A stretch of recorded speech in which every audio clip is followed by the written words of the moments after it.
This is Glenn Hodges welcoming everyone to Chattanooga Self-Improvement Meetup, a mastermind group dedicated to people that enjoy the benefits of continuous self-improvement. I'm very pleased today to introduce our speaker, James McKissick. His topic, the arts as a bridge, communicating during difficult times. And again, I want to recognize Deborah Levine, who suggested James for speaking today. I had shared with her many times how during these difficult times I had felt that it was imperative that we learn how to be better communicators. And there's so much hatred in the world these days, and learning how to communicate and extracting the hate, even though there may be a different opinion, is absolutely crucial, because I've found, as I'm sure you have found, when I hear hate, I immediately turn someone off. It's just a matter of share your thoughts, but extract the hatred. James is president of Arts Build. He's a native of Cleveland, Tennessee, and has worked in the nonprofit and public sectors for more than 25 years. James holds a Bachelor of Science in Secondary Education from the University of Tennessee at Chattanooga, a Master of Public Administration from Robert F. Wagner School at New York University, and an Executive Certificate from the John F. Kennedy School of Government at Harvard University. He recently completed the National Arts Strategies program at the University of Pennsylvania. James is passionate about empowering communities and changing lives through arts and culture. James, take it away. Thank you, Glenn. You make me sound so smart when you do that type of introduction, so I appreciate it. Just reading the facts. I want to thank Deborah, too, for the invitation to sit and share with you all today. I'm going to attempt to share my screen, and then we'll go ahead and get started. Do you all see the slide? Yeah. Okay, good. So I'm just going to talk today about the arts as a bridge. And I wanted you to experience the arts as much as you could through Zoom, and have some words and songs, dance, visual arts, and a few performances that we'll experience. I hope that this will be a conversation, so I've placed some questions throughout where you can talk. Hopefully you'll talk as much as I do. Because it does, the arts is about dialogue and back and forth.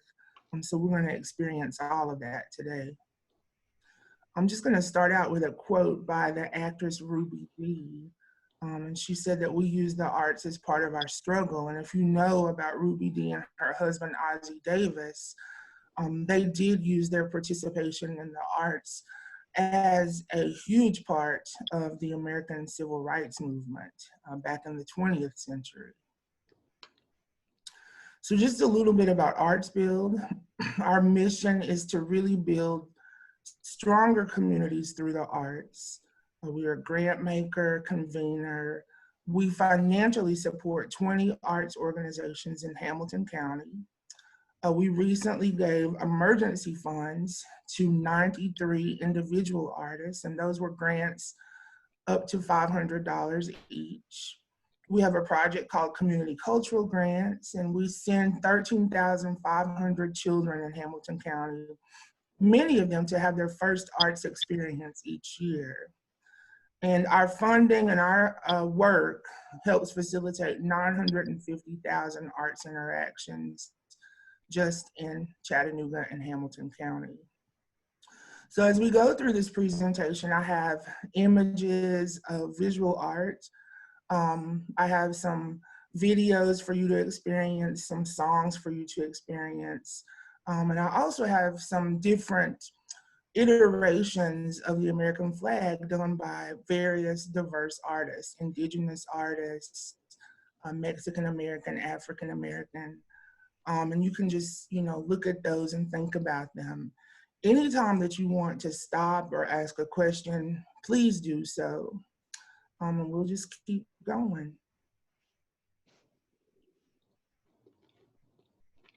This is from an exhibit of work by Noel Anderson recently that was held at the Hunter Museum. Some of you might have seen his work.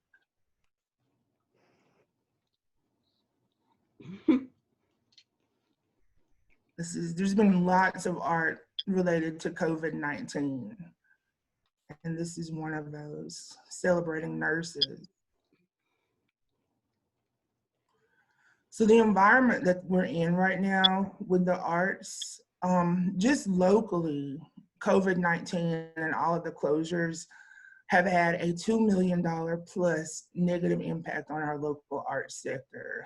Basically, every arts venue was closed. The Tivoli closed, the Memorial, all of the smaller venues, all of the arts organizations closed. No one could do classes. No, there were no exhibits.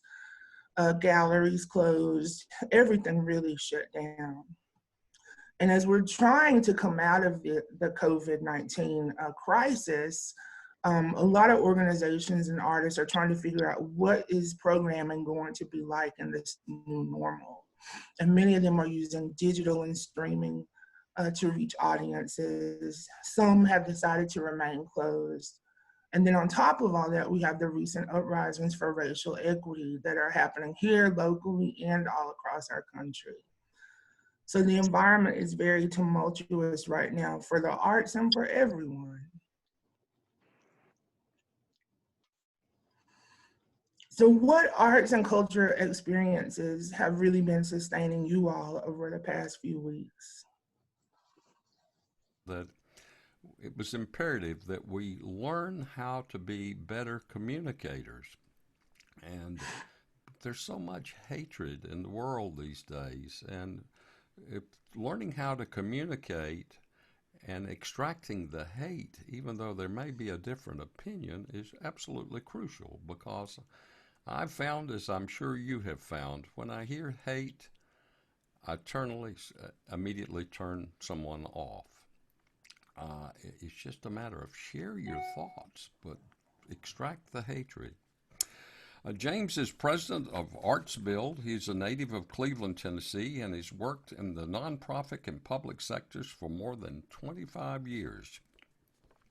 James holds a Bachelor of Science in Secondary Education from the University of Tennessee at Chattanooga, a Master of Public Administration from Robert F. Wagner School at New York University, and an Executive Certificate from the John F. Kennedy School of Government at Harvard University. He recently completed the National Arts Strategies program at the University of Pennsylvania. James is passionate about empowering communities and changing lives through arts and culture. James, take it away. Thank you, Glenn. You make me sound so smart when you do that type of introduction, so I appreciate it. Just reading the I facts. also, I want to thank Deborah too for the invitation to sit and share with you all today. I'm going to attempt to share my screen, and then we'll go ahead and get started. Do you all see the slide? Yeah. Okay, good. So I'm just going to talk today about the arts as a bridge. And I wanted you to experience the arts as much as you could through Zoom, and have some words and songs, dance, visual arts, and a few performances that we'll experience. I hope that this will be a conversation, so I've placed some questions throughout where you can talk. Hopefully you'll talk as much as I do. Because it does, the arts is about dialogue and back and forth. So we're going to experience all of that today. I'm just going to start out with a quote by the actress Ruby Dee. And she said that we use the arts as part of our struggle. And if you know about Ruby Dee and her husband, Ozzie Davis, they did use their participation in the arts as a huge part of the American Civil Rights Movement back in the 20th century. So just a little bit about Arts Build. Our mission is to really build stronger communities through the arts. We are a grant maker, convener, We financially support 20 arts organizations in Hamilton County. We recently gave emergency funds to 93 individual artists, and those were grants up to $500 each. We have a project called Community Cultural Grants, and we send 13,500 children in Hamilton County, many of them to have their first arts experience each year. And our funding and our work helps facilitate 950,000 arts interactions just in Chattanooga and Hamilton County. So as we go through this presentation, I have images of visual art. I have some videos for you to experience, some songs for you to experience. And I also have some different iterations of the American flag done by various diverse artists, indigenous artists, Mexican American, African American. And you can just, look at those and think about them.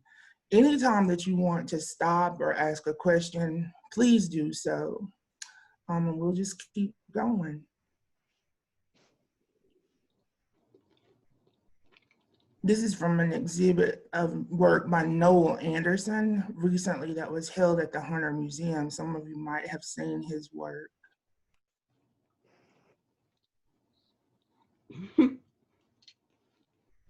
There's been lots of art related to COVID-19.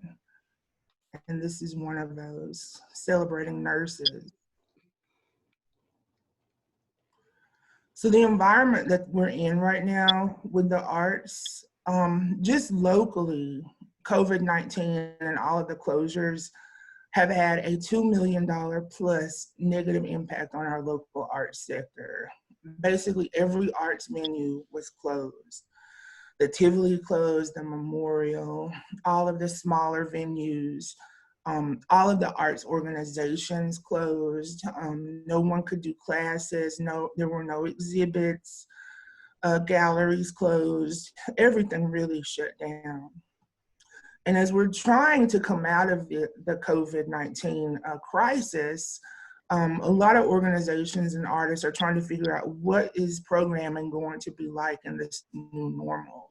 And many of them are using digital and streaming to reach audiences. Some have decided to remain closed. And then on top of all that, we have the recent uprisings for racial equity that are happening here locally and all across our country. So the environment is very tumultuous right now for the arts and for everyone. So what arts and culture experiences have really been sustaining you all over the past few weeks? And feel free to unmute and say those. Well, I being an artist, it's actually helped me get back to doing some of my own work. And, the inclusion thing we're kind of talking about here is really, it's very focused on our doll because it's all about a doll that's designed for all children and to show what all things are possible for children in play.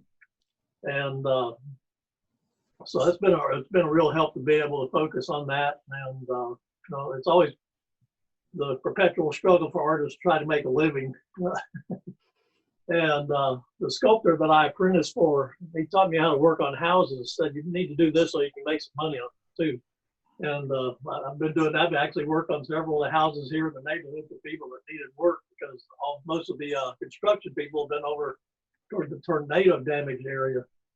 And so I've actually gotten to do that. So a little bit of both from what I learned from the sculptor. And but focusing on some of the things I wanted to do, and thinking about all the cultural differences and bringing people together.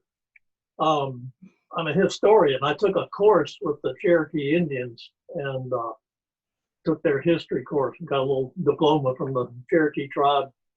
And I've always wanted to do a statue of John Ross because he founded the town. And I thought so that's something I'm working on again.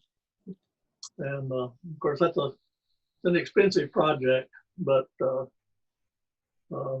I would like to see it. I know there's a bust of him down by the old courthouse, but kind of up in the trees. I'd like to see it down by the river where, you know, he went to actually found the place. But yeah, it's arts is important to me, certainly. Yeah, Well, have any of you done any online arts experiences since you have been self-isolating because of COVID? My work is always online. It's been that way for, I'm not going to count the years, but as a writer, you can kind of adjust for what's happening here in COVID-19 pretty well. So I have published all kinds of articles on the American Diversity Report. The last issue was focused particularly on Juneteenth and give people a voice. I had all kinds of folks write, and I publish them as well. So it's not just my writing. I've also created a manual for how to create councils against hate, and our intention for the group of people is to spread what Chattanooga had created through Mayor Burke around other places, and we are partnering with something called the World Conference of Mayors, which is mostly African American mayors throughout the country, as well as with some folks in Africa. It's one of the things that I've done all my life in terms of equity and race relations. That helps. The difficult part that I've run into online is that because you can reach so many new people, they can also reach you. And my inbox has been flooded to the point where I'm getting these messages warning me that my platform is going to cut me off any day now if I don't do something different. And I think that we're all a little bit overwhelmed with this. So when that happens, I go to YouTube and I choose music and dance videos to calm me down. And it's been a real grace for saving my sanity. Sometimes it's classical music. I used to play the violin, and sometimes it's just this wonderful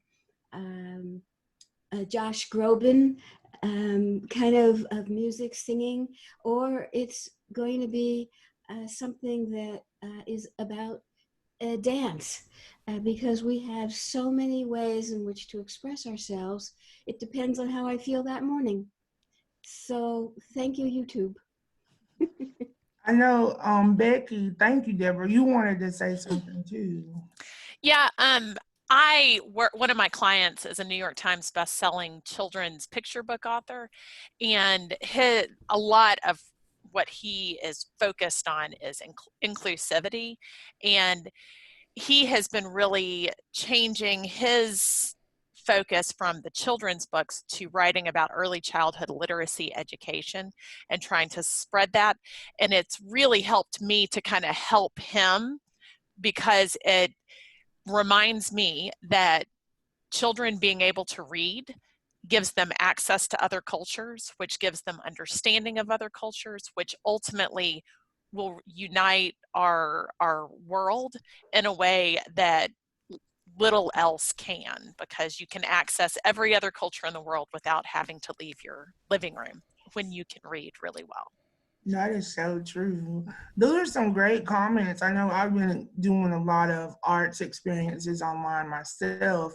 And to me, I've been really shocked by the intimacy of it. A few weeks ago, I was on a Zoom listening to like one of my favorite cookbook authors, and I wrote a question and he answered it.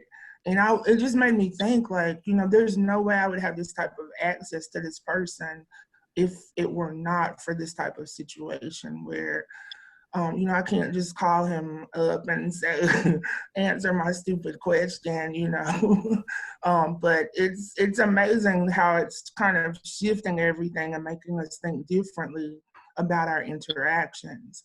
On the screen now is a project out of Chicago where they engaged artists and asked them to design billboards to help educate particular communities about the COVID-19 virus and to kind of push back on some of the wrong or conspiracy theories that were out there about it. So how do the arts unify communities? You can see on the screen, like 72% of Americans believe that the arts really unify communities, regardless of age, race, ethnicity. This is information that comes from Americans for the Arts, which is a nationwide advocacy group for arts organizations and artists. And I would encourage you to look into them and look at their research, the information that they do. Right now, they're doing a national conference online. They usually do it in person, but because of the times we're in, they're doing it online this year. One thing that ArtsBuild has done to really address some of the inequities of our organization's past is we recently mapped 5 years of our funding and project data in Hamilton County. And I'm gonna show you quickly what our map looks like. So you can see we put the different grants that we offer, Arts Commission grants, Community Cultural Connections. We put our leadership programs. You can filter for all of these, the artists that receive funding from our emergency fund. And you can look and see program by program where we've had an impact in Hamilton County over the past 5 years. This map kind of told us what we expected, which was that it probably was going to be focused a lot downtown.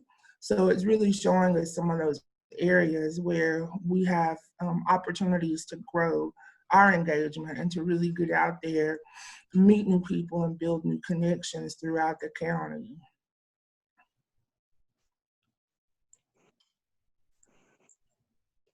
So this is our local boys choir performing at the National Center for Civil and Human Rights down in Atlanta recently. Many of you have probably seen this mural by Alex Loza, who is a artist of Peruvian descent, and it's on Main Street in Chattanooga. And here's some more COVID-19 art. Don't we all feel like we're kind of navigating an ocean right now?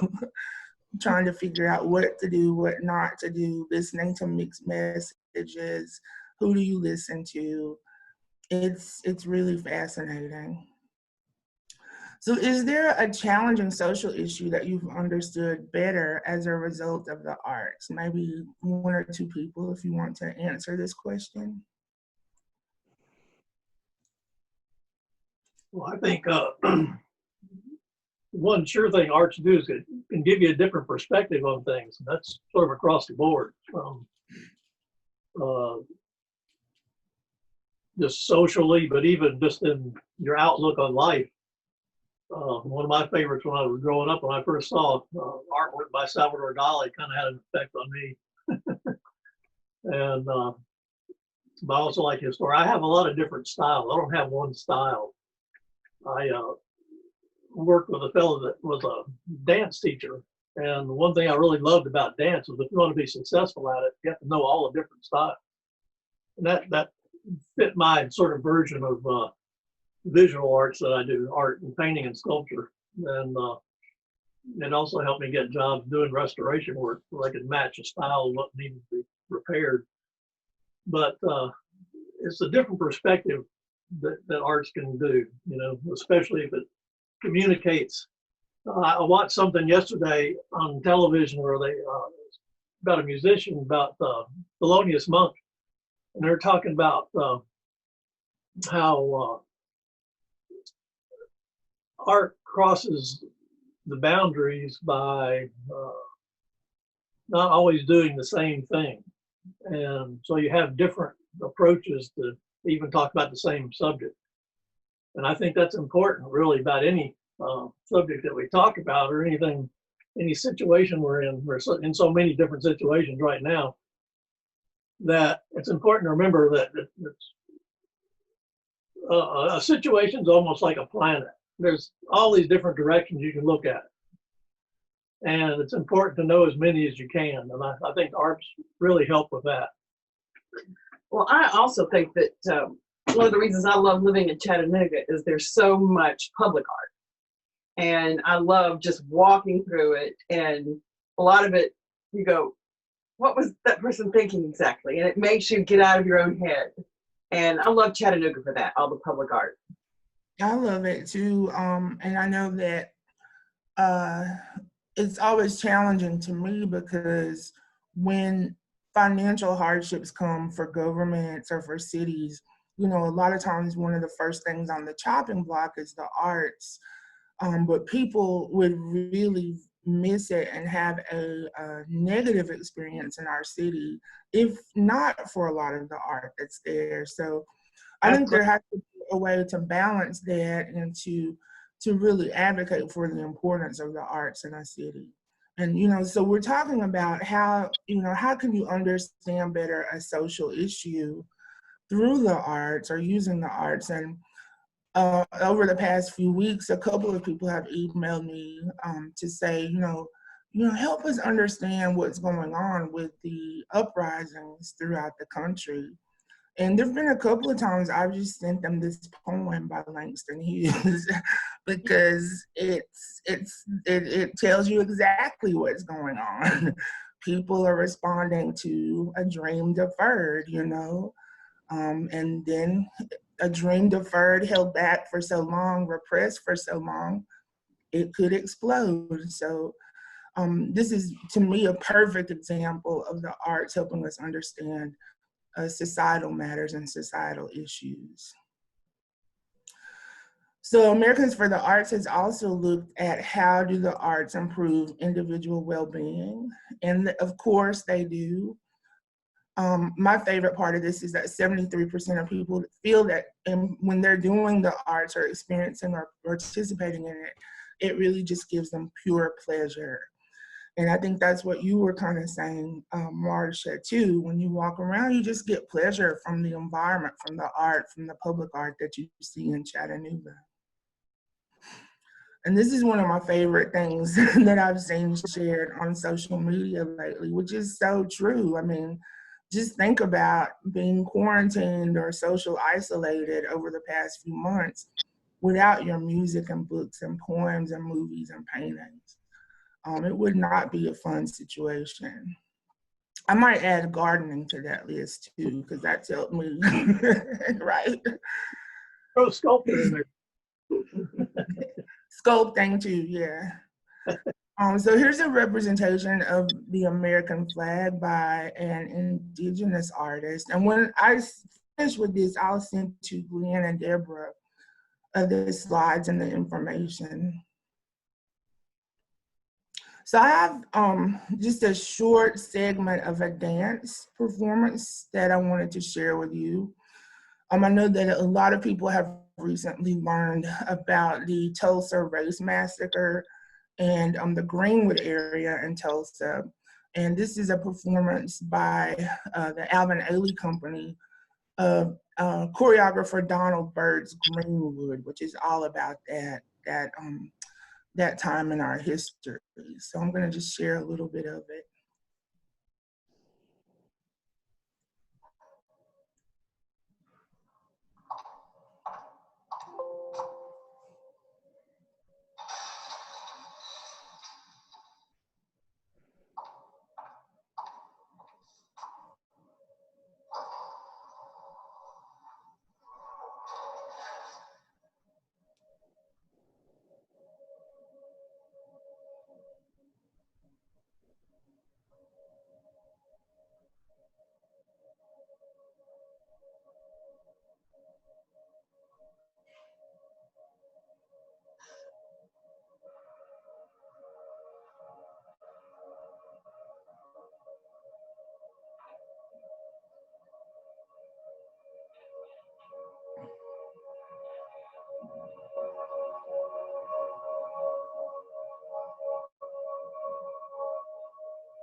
No, it's just a little bit. I didn't want to do this without having some dance because I knew Deborah would be upset with me otherwise. Well, yes, as a matter of fact, I saw the Alvin Ailey Dance Company perform in New York in the 60s and saw Judith Jameson perform Wade in the Water. And one of the things I think that watching that does, it brings back memories, but the exposure to movement in that way, uh, it reshapes your brain somehow. And it was, it, then I would be able to watch dance in new ways and appreciate it. And at one point, I actually joined an African American dance company myself in Cincinnati to do it, and the inspiration and then the action gives you a window into a culture like no other. And dance is nonverbal communication on steroids. So thank you, James. I loved it. Well, thank you. I love it too. And one thing that I mean, there's so many levels to everything, but another fact about the Ailey Company is they are the only Black-led arts organization in our entire country that has a budget over $5 million.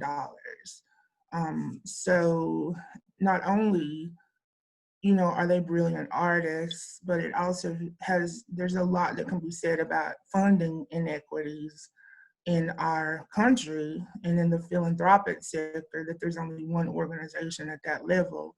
There's one Latin American organization at that level too, and that is a theater company in Los Angeles. So most of the arts organizations that you see that are led by people of color are at very low funding, below $1 million, $500,000.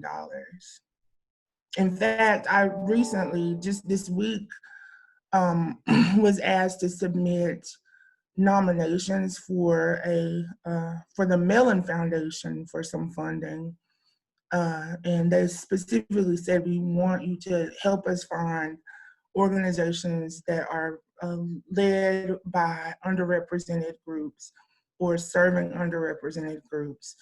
And out of all the ones in Hamilton County, they had to have a budget of at least $250,000 annually. And I was able to submit one organization locally led by a person of color.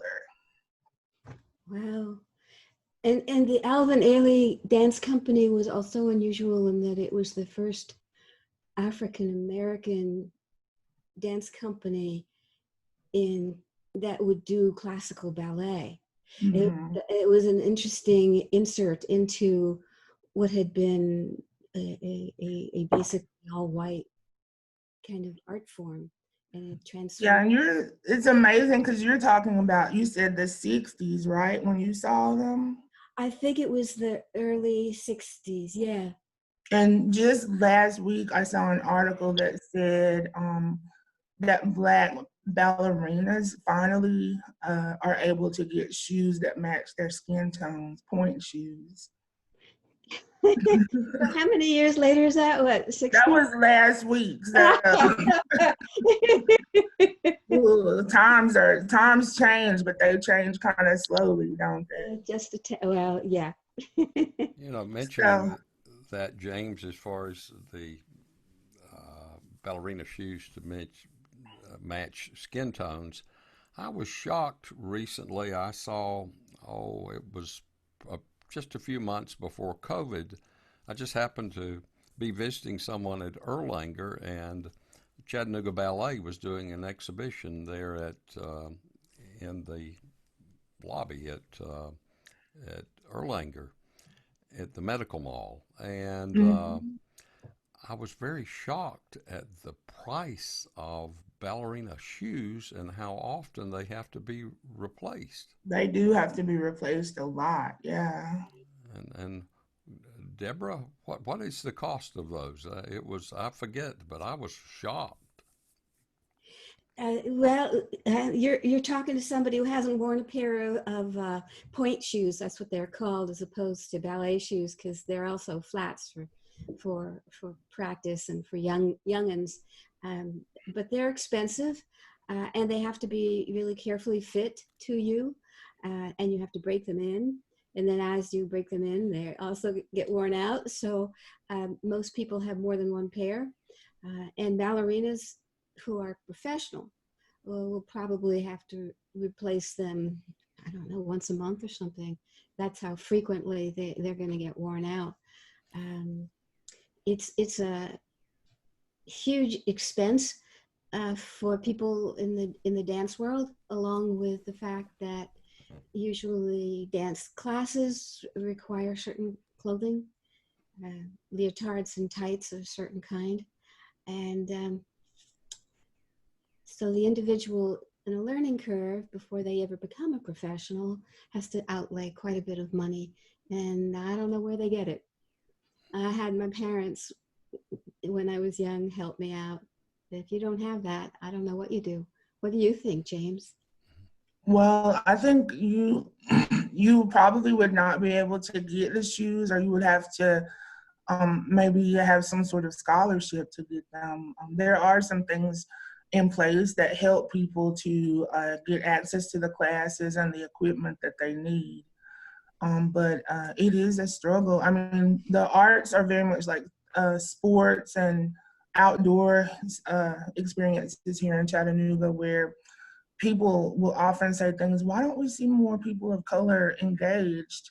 And there's many layers to why you don't. And I did a project recently to help kind of connect people to the outdoors experiences. And one of the biggest barriers was the cost of outdoors equipment. It's just people just don't have the funds to be able to do that. So there's many layers, but there are some things in place to help out. I just wanted to show how the arts kind of impact our economy. And the last two little sentences really talk about our local impact here. 1.7 million impact added to the Hamilton County economy. And the arts supports 6,300 full-time equivalent jobs here in Hamilton County. And those are people that work in the arts, but also people at restaurants, people at, at parking garages, whatever, who the arts drive consumers to the places where they work. So it has a huge impact here in our city locally.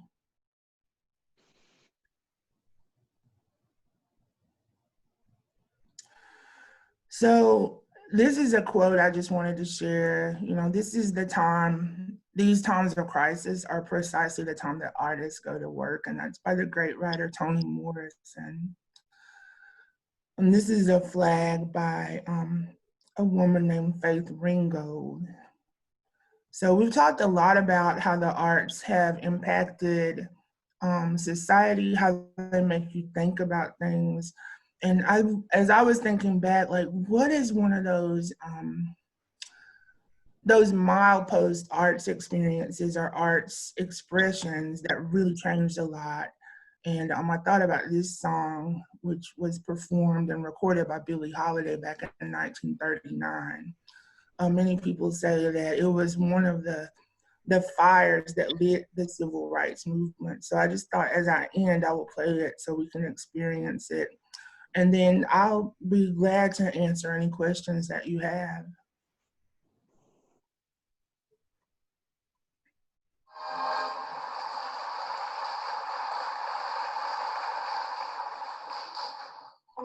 Something special for me, strange fruit.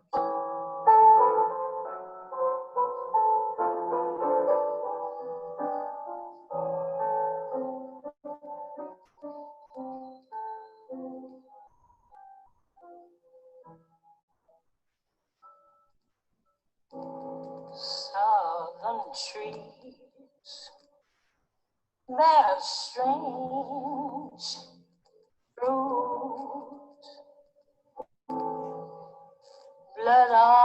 leaves and blood at the root. Black bodies swinging in the southern breeze. Strange fruit hanging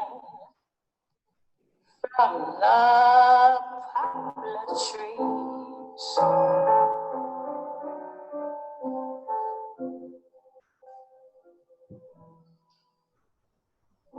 Pastoral scene of the gallant South. The bulging eyes and the twisted mouth.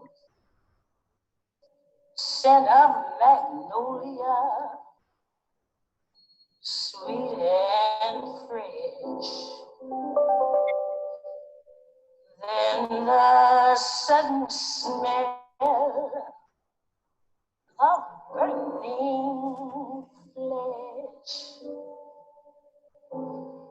Here is a fruit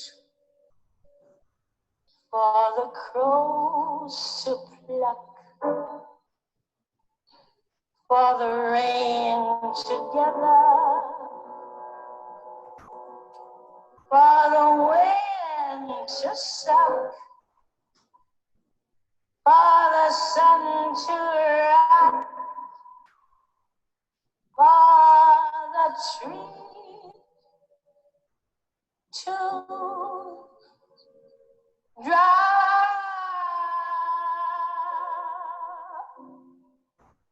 Here is a strange and bitter cry.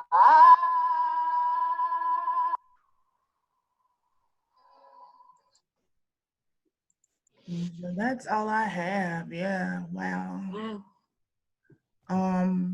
So I'll turn it back over to you, Glenn. If people have questions for me or want to, make any comments, please do. Well, thank you, James. What a way to end it with Billie Holiday, just a classic blues singer.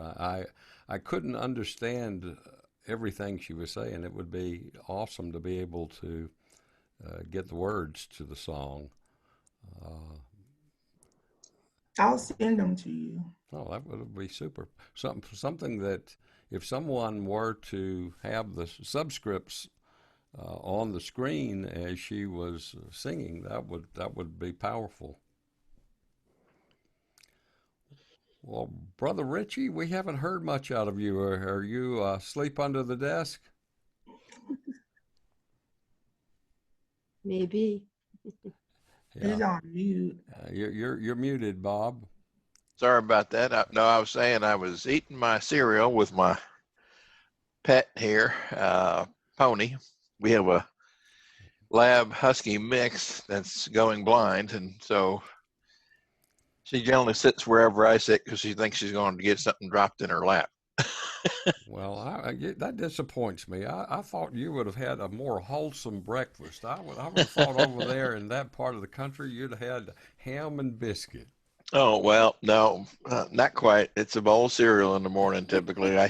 I share with my pets. Now, I was going to say one of the things, I was the administrative services director for a couple of years for the Arts Commission in Nashville.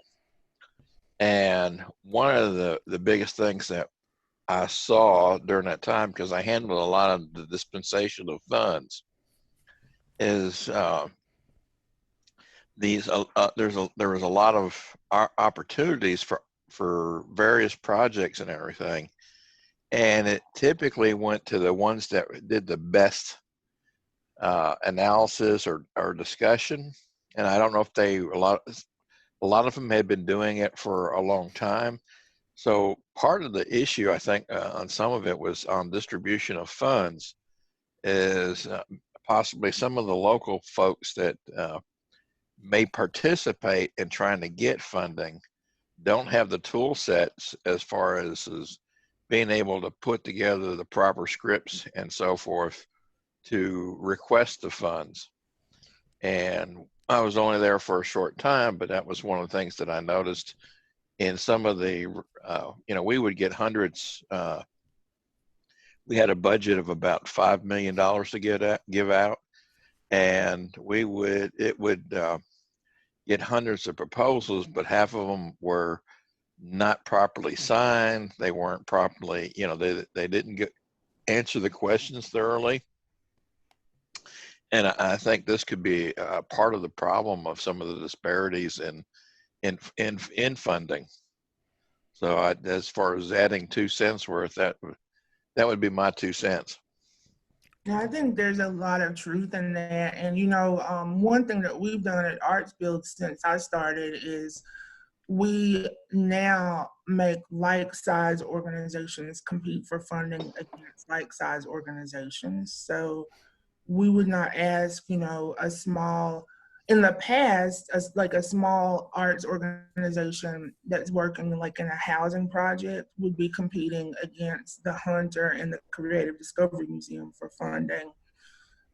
So what we did is we now have large organizations compete against each other, mid-size compete against each other, and then small grassroots ones compete against each other, which kind of evens out the playing field more. And that's a change that we made. We also put in place workshops where people can come and learn how to complete the grant applications. And for artists, when we have funding opportunities, we do workshops to help them make sure that they have the appropriate portfolio pieces and images and things so that they can compete equally with everyone else. That's one of the things with being able to, with the tools we have now, Zoom, this was back in 2008 when I was on, we didn't have the tool. So, we were headquartered in Nashville, and we handled grants, from Memphis to Johnson City. And so to try and go out and do workshops at that point in time was a lot different, because like I said, we could, if we had GoToWebinar or Zoom or some of these other tools, it would have been a whole lot easier to help folks, build the grants and tell people what they want and make sure they had all the corrections submitted to make sure that the flow was there so that you knew what they were doing. So a while ago, I was right at the start of all the COVID shutdowns, I was part of a Zoom meeting based in Atlanta, and one of the artists organizations, their executive director said, "This is an opportunity for us." And I was like, "What are you talking about? You're crazy. What kind of opportunity is everything shutting down?" But over time I've thought about it, really reflected on that, and even looked at our organization, Arts Built, through that lens. And it has been an opportunity because we have reached new audiences. We've reached people that we never would have reached. We've built our networks by doing the emergency funding for artists and their families. Our conference room fits maybe 20 people comfortably.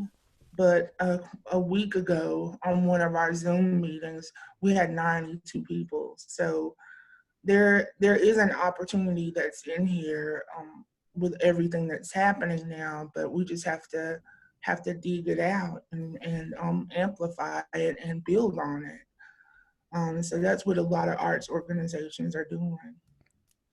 And I know, yeah. Second, I'm just getting everybody in a little box at the bottom. Is there a way to open it up, or is that me? Yeah, I can stop sharing. Hold on. So I can see your faces, but there you go. Yeah. Okay. In fact, I do have a question for you, James. Okay. I read an article that you wrote for the NUGA on Juneteenth. Mm-hmm. And it was very interesting. And there was one thing I didn't quite understand because my perspective is so different.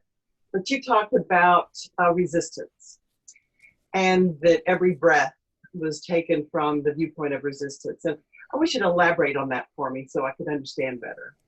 Well, so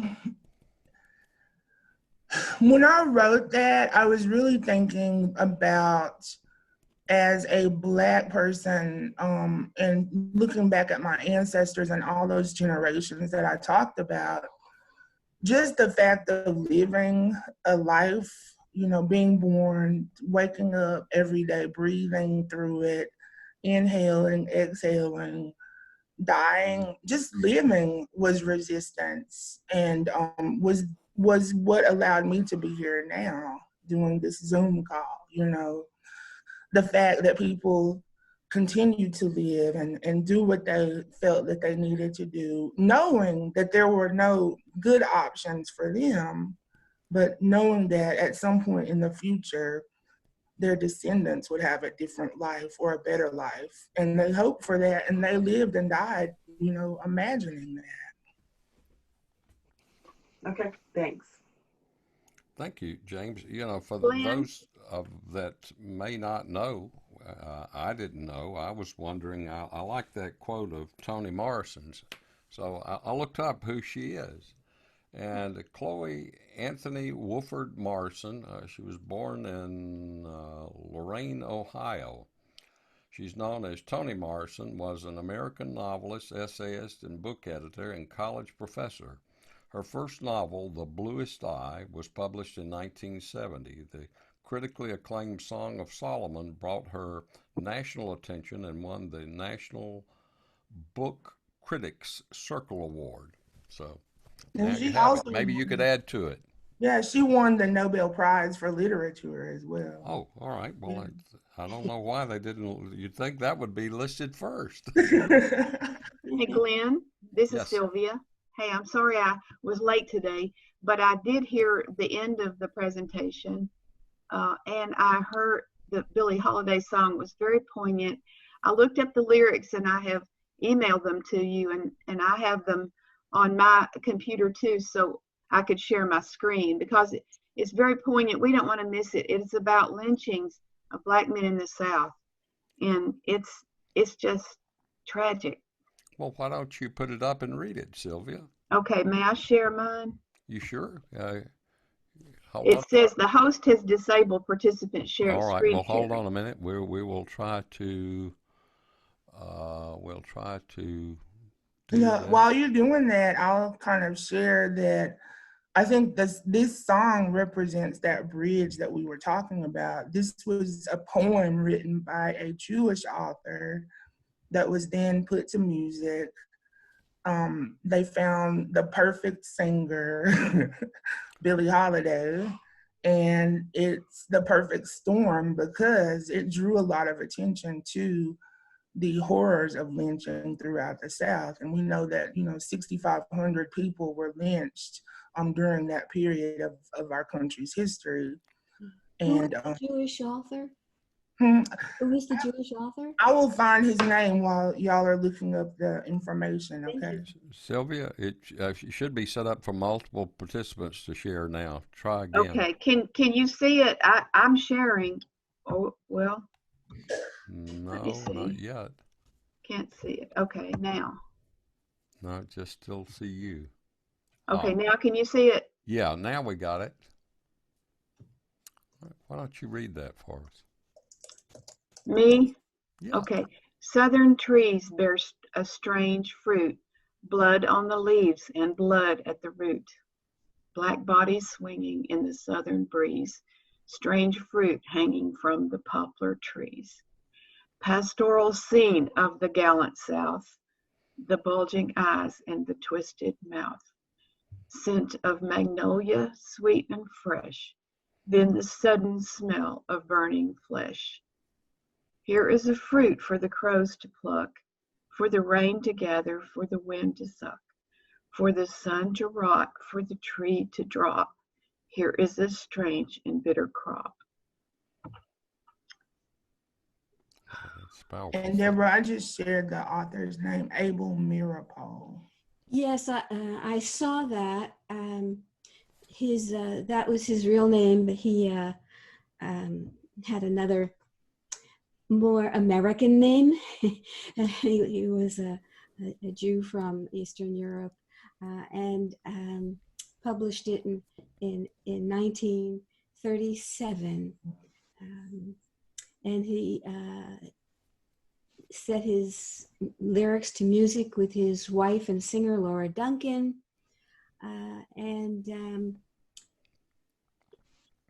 I know that in history that the Jewish community and the African American community has often had collaborations and intersections for going forward.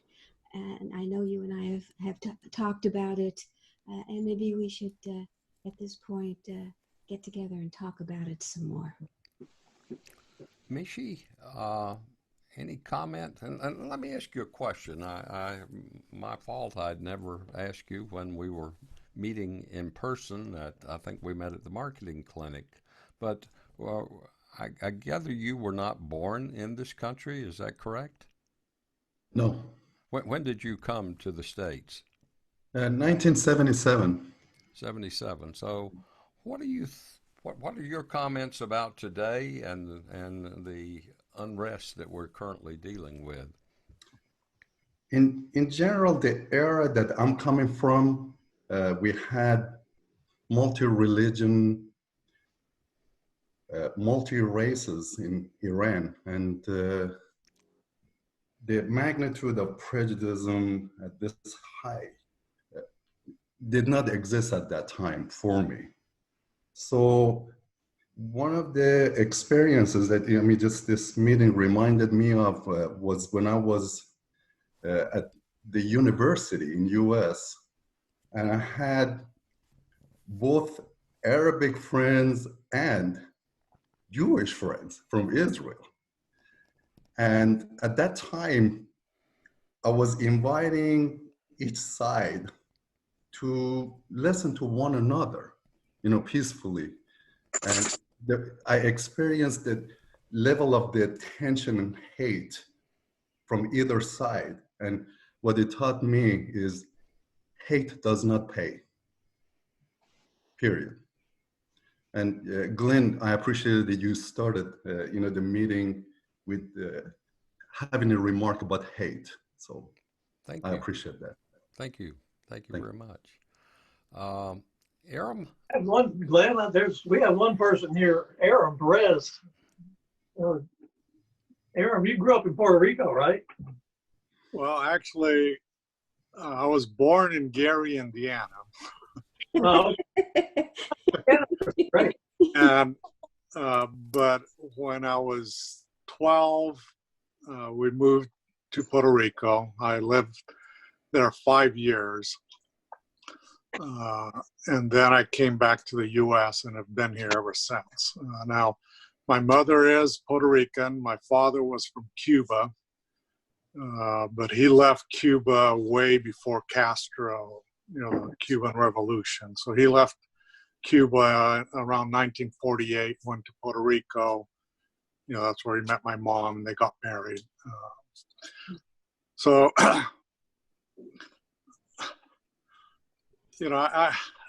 I have a sort of a different experience from most Hispanics. I am, quotes, white. I'm 6'5". Not too many Hispanics are 6'5". And ironically, the time I felt most uncomfortable was in California with this group of people, Hispanic people, and many of them, their parents had been the farm workers, and they were talking about things, and I had no clue what they were talking. And, I was fortunate that, my parents believed in education, and, I am an engineer. And if you look at the engineering world, while there is discrimination, it's not sort of as overt. Engineers think logically, they really don't care. And especially in California, where, you know, because of all the high tech, there's a shortage of, you know, American engineers. So there's a lot of, you know, Asian and Indian engineers. Otherwise, you know, Silicon Valley wouldn't be what it is.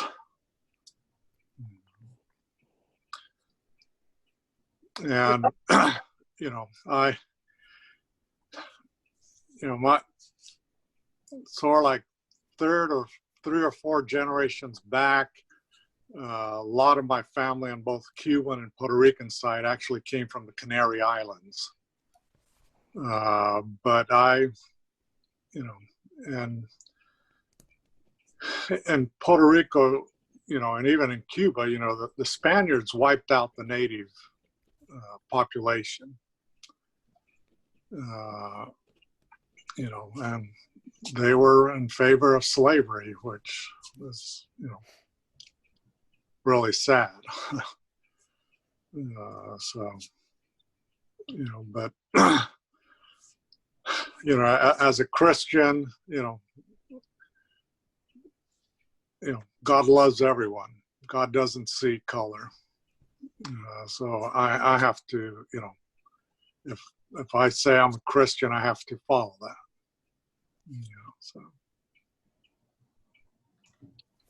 Yeah, the reason I brought that up, I knew you were familiar with Puerto Rico. My parents met there.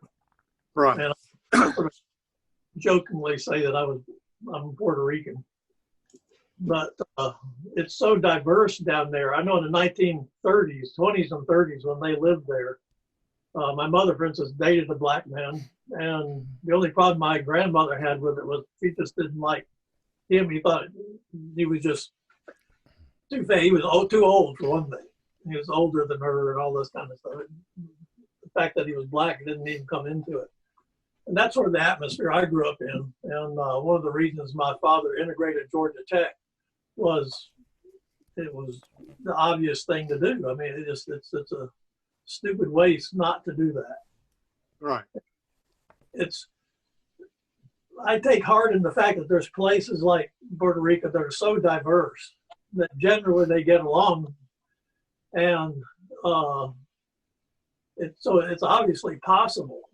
And in fact, when I do a lot of historic work, and I work at Kennesaw Mountain down in Atlanta, and one of my favorite people to come by, I did demonstrations out front wearing a uniform, and I wore a different uniform. I wore the Confederate uniform on odd days, and Union uniform on even days, which is interesting situations. But one of my favorite people that would come by and talk to me was a black man from Jamaica who had gotten a history degree from Oxford University in England. And we talked for hours. And when you stay in one environment, it's one thing that arts helps, is being able to take you out of your environment even though you're still in it. And when you stay in one environment, you start to think that the whole world is just like that environment, that one perspective you have is the only perspective to have. And that's probably the biggest help that arts can change. And in seeing and meeting other people like this, you see that this is possible to get through and get over it. I think it really hinges on education. And that's where I have, as anybody who knows me can tell you, I have a problem with the education system. It's seriously lacking. And that's another conversation for another day maybe, but diversity is in their hands and they're not doing much of a job of it. Well, getting back to the theme of arts, one of the experiences that I had was that, as most of you know, I've spent years being a theatrical producer. And for 15 years, we traveled the world entertaining American troops with a show that we had developed called Letters from the Front. And when you would do a show on the training basis, and you've got these kids, 17, 18, 19, 20 years old, the vast majority of them had never been to theater. They'd never seen live theater. And the thrill to me would be afterwards when they'd say, I've never seen a live theatrical production, but now I'll go to plays. I love this. And the experience that they had being in the dark, experiencing it with a group of people, and the laughter and the tears and all of the emotions that made you feel like a community in a way that other things didn't. And so that was, talk about the experience of how art brings us together. That was one of the greatest experiences of my life, was to experience people coming together under the roof of a theater. Wow. I So agree, I grew up in Bermuda, 24 square miles, British colony. And in those days, it was like the segregated South of a century ago. And it was a very difficult for us. We still are the only Jewish family to have lived on the island for 4 generations.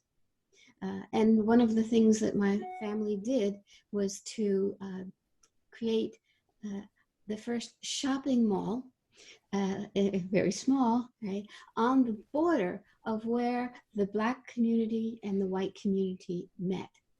And so that both communities had access to one of the first department stores, grocery stores, little shopping mall. And there's no accident why I eventually got a degree in urban planning, because it's where you place things and how you engage your audience, your customers, that can change an entire, well, certainly island.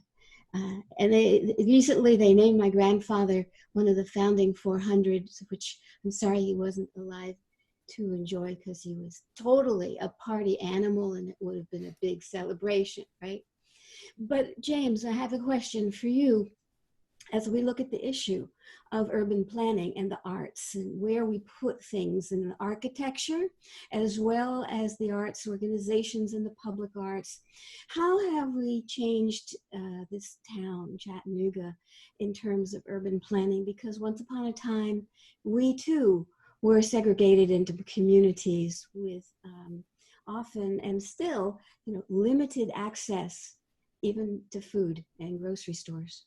Well, so I'm gonna say, Deborah, that we still are very segregated, and that still affects everything from food and access to resources to educational opportunities. And I think that, just because laws change does not mean that people's patterns change. It doesn't mean that the systems that are in place change.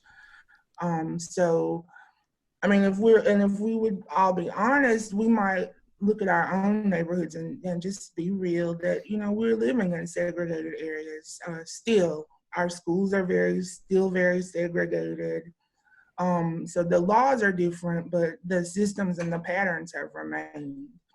Now, I will say that, the arts has been able to make lots of changes in our city, especially in the downtown area. And, when you hear the companies move into Chattanooga, a lot of times they do reference, the arts institutions, the public art, the vibrant community life as one of the things that drew them to our city, because they knew that their employees would enjoy living here, find comfort here, have a lot of things to do. So I think that the arts have played a huge role in the development and changes of our city over the past few years, and not only the built arts infrastructure, but huge changes have taken place since, the AC Entertainment. I don't know if you're familiar with them. Since they became involved in the Tivoli and the Memorial, there were shows there every week, something to do, something to go see, sold out performances prior to COVID shutting everything down, which that drew a lot of people and energy and economic activity down to the area where the Westin Hotel is now, the new West End area. the arts had a lot to do with that too. So it makes a huge difference. As I go around to communities though, what I hear is, you know, it's time for some of the arts energy to come to the outlying neighborhoods, the areas outside of downtown. And I think that people are finally hearing that message and beginning to try to put things in place to make that happen. So there are public art options for neighborhoods outside of the downtown core to engage in and bring public art to their neighborhoods. There's a project that Arts Build is part of that's in the new city budget. And if it gets approved tonight, then we'll move forward with that. That's gonna offer $2,500 to $25,000 opportunities for anyone to do arts activities in their neighborhoods. So there's a lot going on, and the arts has made a huge difference. I agree with you, Deborah. Thank you. Aaron Murray, are you still with us? Aaron? Anyway, I've got something real quick. I'm going to be called away any moment for a 9:15 meeting with my supervisor. But James, I want to thank you very much for really an incredible dialogue today. One of the things I wanted to throw out real quick is I was just personally just sort of devastated when I heard that Chattanooga Workspace was going to close, because it's an art incubator community, and I feel like we really need to have something like that in Chattanooga. It really added a lot to our community. And I'm hopeful that we can figure out a place or a way to have that kind of coming together of artists. If there's any way for us to do that in Chattanooga, I would just absolutely love to see that. Yeah, we definitely need that. There are a few spaces on Rossville Boulevard that are taking some of those artists who were displaced by that. Some of them are moving across. Okay, I've got to go. I'm sorry. I apologize. Thank you so much. Thank you, Ben. Bye. Where is Workspace, Chattanooga Workspace, currently located? It was in the building right across from the downtown YMCA. And it had been Artist Work Studios for years, but it was recently sold and they're going to turn it into a boutique hotel. So the artists had to move out. How many artists were housed there? There was maybe a couple of hundred, because there were artist studios on every floor. Oh. Yeah, they had open house on first Fridays or something. Yeah. I used to go to that. It was, I considered getting a place there. I just didn't have money to do it. Yeah, there's got to be empty places around here. That's one thing. Being a designer and something of an architect. I see all these empty buildings and I see homeless people. I go, that's an odd combination. Something needs to be done there. That's another story maybe, but there's spaces to move something like that. There's a big warehouse I've been looking at. Actually, we were considering building a doll factory here, and it takes some work to fix it up, but there it sits, and it's right down from one of the art buildings on 11th Street. So this can be done. I'd love to work with you, James, on doing something like this, get something like this going. Well, I'm going to ask Glenn and Deborah to please share my contact information for anyone who wants to follow up with me. I was curious, you said Rossville Boulevard, so what's happening there? So there's actually a couple of artists, like workspaces, that have set up there. One is called 12 Crows Art Studio. And it's a workshop and space for artists with studios. And then there's another building, I think that Heidi Hefferlin, who's a local architect, has bought, and she's turning it into art and workspaces. I think the problem or the challenge is that that's probably the most affordable part of town right now. So people are starting to purchase the spaces over there. A lot of people are priced out of downtown. Yeah, sure. That's not news Possible, to anybody, right? Yeah. Try coming out to East Ridge, because I'm sure that's not expensive, and there's lots of empty places along Ringgold Road in East Ridge. Mm-hmm. There are. That's where I'm living, and I hereby officially invite you Well, yeah. So we need to try to catalog some of those spaces and share them with people. I mean, I'm so glad to hear that something's going on Roswell Boulevard, because that's one of the forgotten areas, it seems to me. It's, you know, we cut through there a lot, and it's like, it's a sad area, but art could start helping revive it. So I'm really glad to hear that.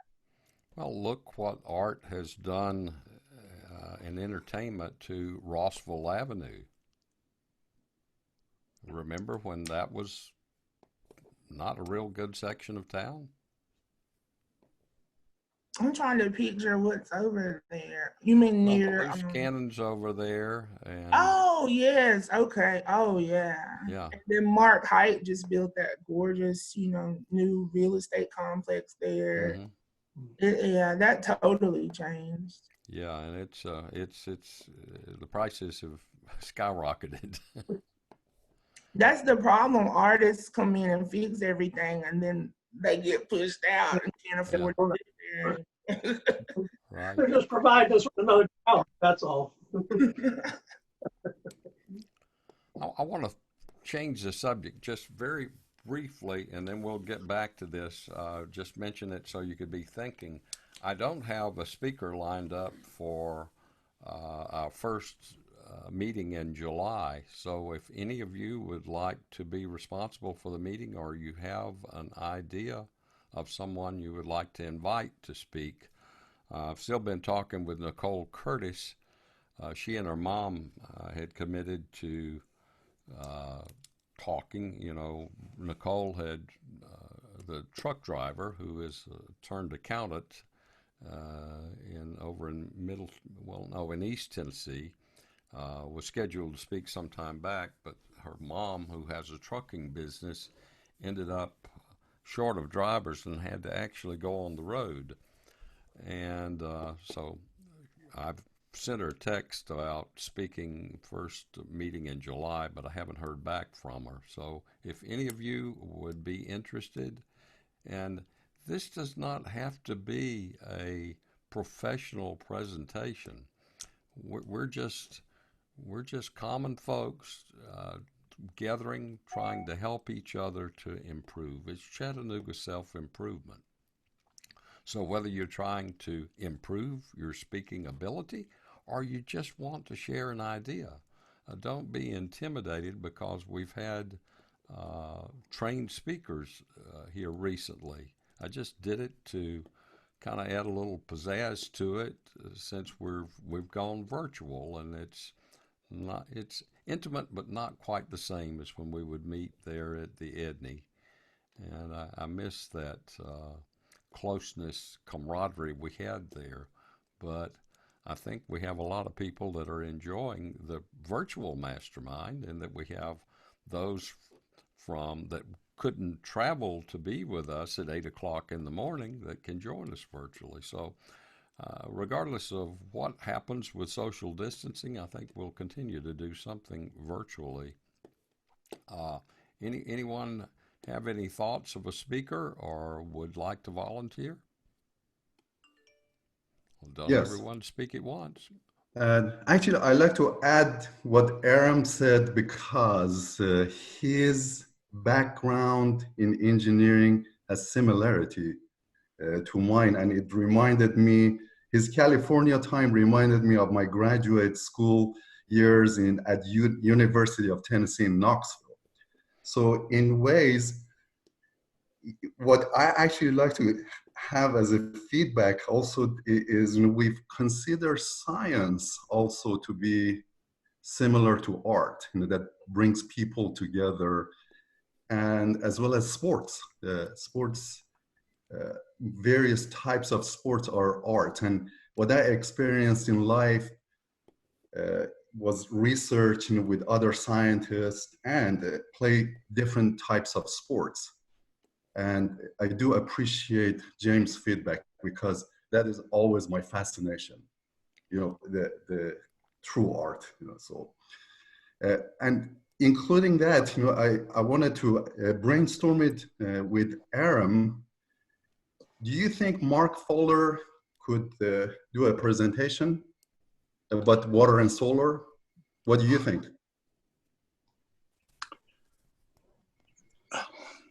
I think he could, but I'm not sure how it would apply to self-improvement. True. That His mission is worldly, partially, and it's a lot of imagine, of course, but right. That's new ideas and a new perspective on how to build, and that's community. So yeah. I think if he could gear it to how it would improve our lives and society, then yeah, I think he could.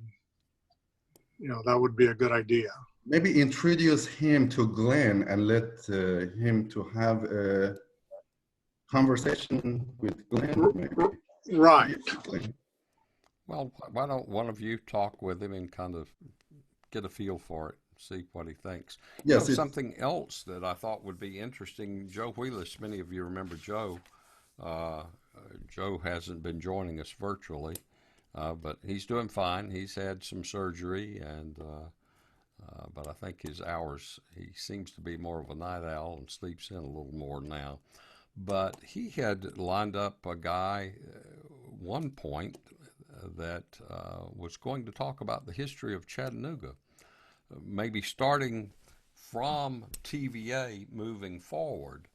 And so any of you, Sylvia, I bet you know some historians, or you may be one, that could talk a little bit about the history of Chattanooga. I think, I am a lifelong resident of Chattanooga, so I know my family's history, but there are more interesting speakers than I am. And Miss Mines, I think it's spelled Mines. Yeah, she I know spoke Linda. to the League of Women Voters Yeah. this week, and also she's going to speak, I think today, at an opening at the Medal of Honor Museum.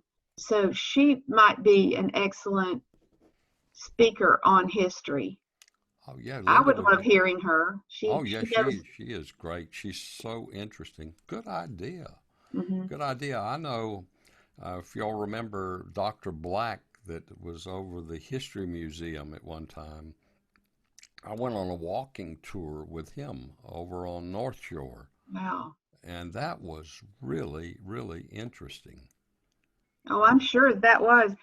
And another thing is, this is the 100th anniversary of the Women's Suffrage Amendment, the 19th Amendment, because it's 2020, that was 1920. So she can give a presentation on that too. That's one of the things she spoke about at the League of Women Voters meeting. Oh, great idea. Suffrage topic. Yeah, thank you so much, Sylvia. I haven't touched base with Linda. In fact, I don't think I've been in contact with her much since Tony passed away. Sad. Let's see. Y'all, it's about 9:28. Anyone got a burning desire to ask James another question? Actually, I'd like to conclude it with James, what do you see in Chattanooga in the coming months? How is this unfolding for the art and for our community in general? You kind of went in and out when you asked the question. I couldn't hear you. I'm sorry. Okay, I'll try again. How do you see things developing in the coming months for arts here in Chattanooga, as well as our community, as we deal with COVID and the unrest and the issues that we're all facing? Well, I'm really optimistic about the future here, and I see that the organizations are really trying to figure out how to offer programming and services. They're doing a lot of surveying of participants and patrons, and I think we'll see a lot of things happening outside because according to those surveys, people feel more comfortable going outside and experiencing the arts instead of enclosed inside, especially until there's some type of vaccine or cure for COVID. A lot of arts organizations are working really hard to figure out how to do their work digitally, to stream it. There's a group that's working to help teaching artists and arts teachers to be able to offer their services online in lieu of summer camps or, opportunities where kids would be able to come together. So I'm really optimistic. Sadly, one of our longstanding arts organizations has closed, and that was Ballet Tennessee. After 30 years in business, they just decided that they could not go on any longer because of COVID, and because of also it was very hard for them to find a new executive director during this time. And so the people in charge and the board just decided to close operations. James, our time's up. I certainly appreciate it. Marcia, 10 seconds, tell us about a group that you help facilitate that'll be meeting tomorrow evening. Oh, we have the Chattanooga Marketing Clinic every other Wednesday evening. And it's been we've grown during this time. And by all means, go online, whether Facebook or online, Chattanooga Marketing Clinic, and sign up, because we have had some rousing presentations and we've all learned a lot as to how to adjust our businesses and our approach during this time of COVID. Thank you so much. James, thank you so much for sharing with us today.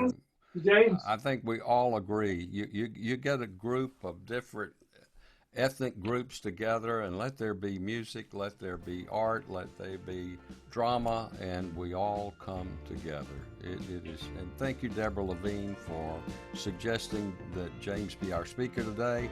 Folks, we'll be keeping you abreast of who our next speaker will be. If you have some, we'd like to line them up several weeks in advance. Shoot me a message. Thank you, Sylvia, for the suggestion about Linda Mines. I'll follow up. You have an absolutely marvelous day, and remember, your day will be just as good as you visualize it.